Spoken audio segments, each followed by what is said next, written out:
Sugar क्या है? इसकी असल हकीकत क्या है? What is diabetes? What is the reality of diabetes? इसके अलावा हम जानेंगे कि शुगर की अक़साम क्या हैं, इसकी कितनी अक़साम हैं और उन अक़साम की थोड़ी-थोड़ी डिटेल को भी हम देखेंगे। बेसिकली ये एक ऐसी बीमारी है जो कि developing countries as well as developed countries हर तरह के कंट्रीज़ में पाई जाती है। बेसिकली इसका ताल्लुक डाइटरी इश्यूज़ के साथ है। डाइट से लिंक है, इसके अलावा ये इनहेरिटेंस से लिंक है, वो हम आगे वीडियो में रिवील करेंगे कि इसकी क्या-क्या वजूहात हैं और इसकी क्या इकसाम है। First of all we have to we have to understand what is diabetes. हम देखते हैं कि शुगर है क्या? बेसिकली शुगर एक कंडीशन और एक ऐसी बीमारी का नाम है जब किसी इश्यू की वजह से ब्लड के अंदर ग्लूकोज़ का लेवल बढ़ जाए। ग्लूकोज़ को वैसे शुगर भी कहते हैं, इसीलिए हम कह सकते हैं कि जब ब्लड के अंदर शुगर का लेवल बढ़ जाए और ब्लड के अंदर शुगर रिटेन्ड रहे, तो हम इस कंडीशन को डायबिटीज़ कहते हैं। आम अल्फाज में लोग इसको शुगर भी कहते हैं। असल में इसकी पीछे फिज़ियोलॉजी ये होती है कि जो ग्लूकोज़ हम खुराक से हासिल करते हैं, वही ग्लूकोज़ हमारे बॉडी के सेल्स का मेन एनर्जी सोर्स होता है। जो खुराक हम जब खाते हैं, डाइजेशन के दौरान जब एब्ज़ॉर्प्शन होती है, तो उस खुराक में मौजूद जो ग्लूकोज़ का पोर्शन होता है, वो ग्लूकोज़ का पोर्शन ब्लड में चला जाता है। जब वही ग्लूकोज़ ब्लड में जाता है तो एक पर्टिकुलर एक स्पेशलाइज़्ड प्रोसेस के थ्रू इंसुलिन एक हार्मोन है पैंक्रियाज़ का, उसकी एक्टिंग और वर्किंग के बाद ये ग्लूकोज़ ब्लड से हमारे रिक्वायर्ड बॉडी सेल्स में चला जाता है, जहाँ पे इसकी ज़रूरत होती है और वहाँ पे ये as a main energy source काम करता है। होता ये है कि किसी भी इश्यू की वजह से जब पैंक्रियाज़ अपना हार्मोन बनाना बंद कर दे, हार्मोन मतलब अपना इंसुलिन बनाना बंद कर दे, उसकी वजह हो सकती है कि पैंक्रियाज़ के बीटा सेल्स ख़राब हो चुके हों या पैंक्रियाज़ का में कोई और इश्यू आ चुका हो, जिसकी वजह से पैंक्रियाज़ इंसुलिन की प्रोडक्शन सही तरीके से ना कर पा रहा हो, तो फिर ब्लड में ग्लूकोज़ का लेवल बढ़ जाएगा और ब्लड के अंदर ही ग्लूकोज़ रिटेन्ड रहेगा, इंसुलिन ना होने की वजह से, पैंक्रियाज़ के प्रॉपर फंक्शन ना करने की वजह से, ग्लूकोज़ ब्लड से हमारे बॉडी के सेल्स में नहीं जाएगा, जिसकी वजह से ब्लड के अंदर ग्लूकोज़ का लेवल बढ़ता चला जाएगा और फिर इस कंडीशन को डायबिटीज़ कहेंगे। और फिर डायबिटीज़ की वजह से डायबिटीज़ एज़ अ खुद एक डिज़ीज़ है और इसकी वजह से फिर आगे लाइफ़ थ्रेटनिंग और इश्यूज़ भी हो सकते हैं। वो हम मज़ीद आगे डिस्कस करेंगे कि वो क्या इश्यूज़ हो सकते हैं। अब डायबिटीज़ एक ऐसी कंडीशन है जिसका कोई क्योर नहीं है। This is not curable disease. Curable disease से मुराद ऐसी बीमारियाँ हैं जिनका एक ट्रीटमेंट करने से वो ठीक हो जाती हैं। फ़र्ज़ करें कि एक बंदा बैक्टीरियल इन्फेक्शन में सफ़र करता है। हम एंटीबायोटिक थेरेपी यूज़ करते हैं उसके लिए पर्टिकुलर स्पेसिफिक एंटीबायोटिक्स। एंटीबायोटिक्स के यूज़ के बाद उस प्रॉपर डोज़ेज के बाद वो बंदा ठीक हो जाता है, उसका वो इन्फेक्शन क्योर हो जाता है। That are the curable diseases. But in the case of diabetes this is not curable disease. इसका कोई इलाज नहीं है। जो बंदा एक दफ़ा इसको सफ़र करेगा उसमें ये रहेगी। लेकिन इसको मैनेज करके रखना होता है। मतलब कि इसकी मैनेजमेंट का आइडिया रखना होता है कि इसको किस तरह से मैनेज किया जा सकता है और फिर इसकी वजह से जो लाइफ थ्रेटनिंग और अलार्मिंग कंडीशंस बॉडी में क्रिएट होती हैं, उन कंडीशंस को मैनेज करने के लिए क्या-क्या हमें फूड स्टेप्स को फॉलो करना होता है। तो जो मोस्ट इम्पोर्टेंट चीज़ है वो ये है कि नॉन क्योरेबल है, जस्ट मैनेजमेंट इसकी अच्छी मैनेजमेंट होनी चाहिए कि अच्छी मैनेजमेंट से इसको स्टेबल किया जा सकता है। Every case of the diabetes is very serious case.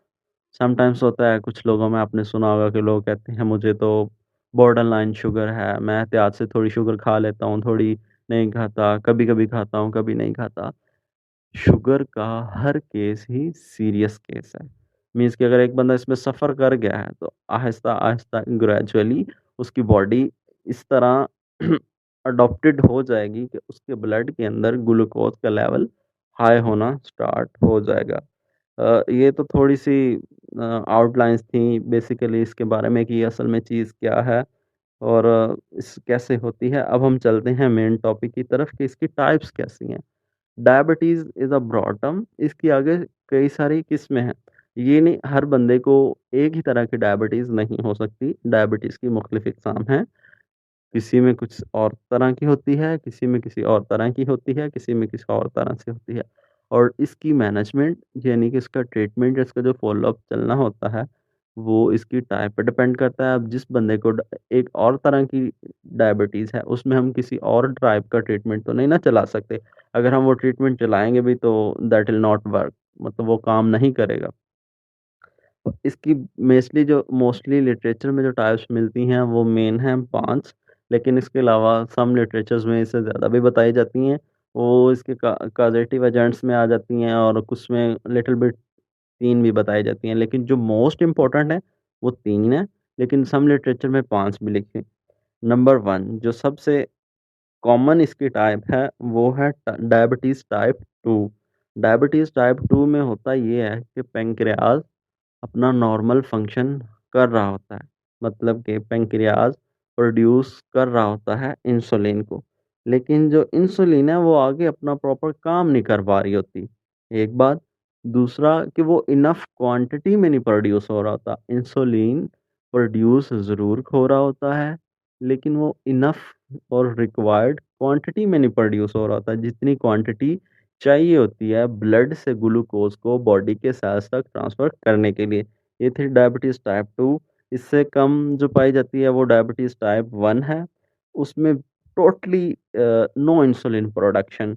Pancreas की जो बीटा सेल्स हैं वो किसी भी इश्यू की वजह से मोस्टली इम्यून सिस्टम के डिस्टर्बेंस की वजह से जो हमारी बॉडी का अ, प्रोटेक्टिव मैकेनिज़्म है, वो हाइपर एक्टिव होके पैंक्रियाज़ के बीटा सेल्स पे अटैक कर देता है, जिसकी वजह से पैंक्रियाज़ से के बीटा सेल से इंसुलिन की प्रोडक्शन बिल्कुल इरेडिकेटेड हो जाती है, जो डायबिटीज़ की टाइप 1 कहलाती है। और डायबिटीज़ की टाइप 1 में insulin is compulsory and necessary for the daily ही इसकी रिक्वायरमेंट ज़रूरी होती है, क्योंकि बॉडी में इंसुलिन की प्रोडक्शन बिल्कुल ही नहीं हो रही होती।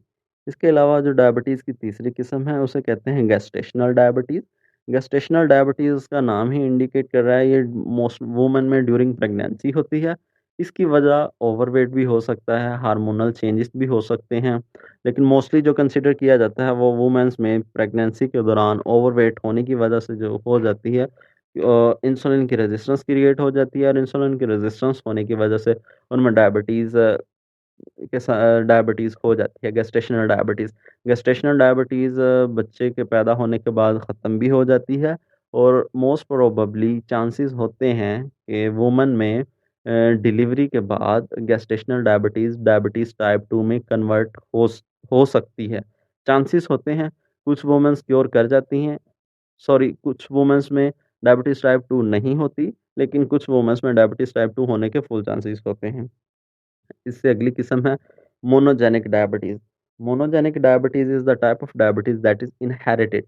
ये इनहेरिटेंस में शामिल होती है, यानी कि अगर आपके फ़ोरफ़ादर्स आपके पेरेंट्स में थी, आप बच्चों में आ गई, बच्चों से आगे फिर अगली नस्ल में, उससे अगली नस्ल में, यानी नस्ल दर नस्ल चल सकती है, जिससे कि हम इनहेरिटेंस या विरासती डायबिटीज़ भी कह सकते हैं। इसके अलावा सिस्टिक फिब्रोसिस की वजह से हो सकती है। Cystic fibrosis is an other disease, लेकिन सिस्टिक फिब्रोसिस की वजह से जो थिक म्यूकस प्रोड्यूस होता है, वो थिक म्यूकस पैंक्रियाज़ के ऊपर जाके स्कार बना देता है। अब जब पैंक्रियाज़ के जो फंक्शनल उसका पार्ट है, उस पे जाके स्कार बन गए हैं, तो उसके बीटा सेल्स प्रॉपर फंक्शन नहीं करेंगे। जब पैंक्रियाज़ के बीटा सेल्स प्रॉपर फंक्शन नहीं करेंगे तो इनफ और वेल वर्किंग इंसुलिन प्रोड्यूस नहीं होगी और इसकी वजह से भी बॉडी में शुगर लेवल हाई हो सकता है और सिस्टिक फाइब्रोसिस डायबिटीज़ हो सकती है। लेकिन इसके चांसेस बहुत कम होते हैं, लेकिन ये केसेस अक्सर मिल जाते हैं। ये तो थी डायबिटीज़ के types. Now move to the how common is the diabetes, मतलब कि कितनी कॉमन है, आप आइडिया लगा सकते हैं। 1:4 मीन्स कि अगर एक सर्वे किया जाए, 4 बंदों में से 5 बंदों में से 4 बंदे ठीक होंगे, 5वें बंदे को शुगर होगी। 1:4 मतलब कि हम एक सर्वे करते हैं, 5 बंदों से पूछा जाता है, उनमें से 4 बंदों को नहीं, हर 5वें बंदे को शुगर है, हर 5वाँ बंदा शुगर में सफ़र कर रहा है। अब आगे जो जो पॉपुलेशन शुगर में सफ़र कर रही है, उस पॉपुलेशन का जो 90 टू 95% है, उनमें टाइप 2 की डायबिटीज़ है। 90 to 95% are suffering of type 2 rather than only 5 to 8% are suffering from diabetes type 1, gestational diabetes, cystic fibrosis diabetes, monogenic diabetes and L7। अब इससे आगे हम बात करते हैं कि डायबिटीज़ की वजह से क्या हो सकता है। डायबिटीज़ के एज़ इट इज़ खुद तो इसके जो है मॉर्फ़ोलॉजिकल चेंजेज़ और इम्पैक्ट बॉडी पे, सिस्टम पे, आपकी हेल्थ पे और डिस्टर्बेंस क्रिएट करती ही है। लेकिन अलोंग दैट इसके अदर सिस्टम्स पर भी इम्पैक्ट्स हैं और इसके अलावा ये आपकी बॉडी के दूसरे फंक्शंस को भी डिस्टर्ब करती है और उनको भी डिस्टॉर्ट करती है। नंबर 1 जो मोस्ट इम्पोर्टेंट चीज़ डायबिटीज़ के बाद होती है that is heart diseases. Mostly जो डायबिटीज़ के पेशेंट्स होते हैं, उनमें हार्ट इश्यूज़ मोस्टली कॉमन होते हैं। इसकी एक वजह ये भी हो सकती है कि डायबिटीज़ मोस्टली ओबेसिटी की वजह से हो रही होती है, इंसुलिन रेज़िस्टेंस की वजह से हो रही होती है, जो कि ओवरवेट की वजह से आ रहा होता है। और हार्ट डिजीज़ेज़ में भी इश्यू ओबेसिटी और ओवरवेट आ रहा होता है। This is the common cause but maybe there is another hormonal disturbance और else anything other. Heart diseases भी हो सकती हैं डायबिटीज़ की वजह से। इसके अलावा जो डायबिटीज़ के पेशेंट्स हैं, उनमें स्ट्रोक के चांसेस भी बहुत ज़्यादा होते हैं। किडनी डिजीज़ेज़ के चांसेस भी बहुत ज़्यादा होते हैं। आई प्रॉब्लम्स भी हो सकती हैं, डेंटल प्रॉब्लम्स भी हो सकती हैं। ये तो वो मोस्ट प्रॉब्लम्स हैं जो कि एक डायबिटिक पेशेंट्स को सफ़र करना पड़ सकती हैं।